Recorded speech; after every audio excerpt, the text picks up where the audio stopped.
প্রতিদিন কত মানুষের সাথেই তো আপনার সাক্ষাৎ হয়, জ্ঞান অর্জন কিংবা জীবিকার তালাশে।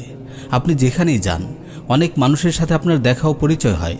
কারো সাথে আপনার পরিচিতি বহু বছরের, আবার কারো সাথে হয়তো আপনার ক্ষণিকের সাক্ষাৎ।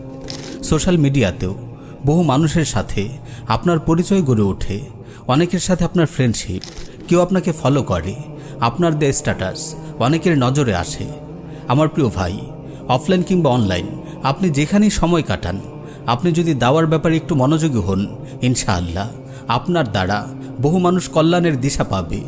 দরদের সাথে আপনার একটু উত্তম দাওয়াতে পথহারারা খুঁজে পাবে আলোর পথ। গুনাহের সাগরে ডুবে থাকা মানুষগুলো দিশা পাবে তাওবা করে নিজেকে শুধরে নেয়ার। হতাশায় নিমজ্জিত মানুষগুলো খুঁজে পাবে আশার আলো। গাফিল মানুষগুলো বুঝতে পারবে জীবনের প্রকৃত লক্ষ্য উদ্দেশ্য। আমার প্রিয় ভাই, আপনি দাওয়ার কাজ অব্যাহত রাখুন, যেন আপনার দ্বারা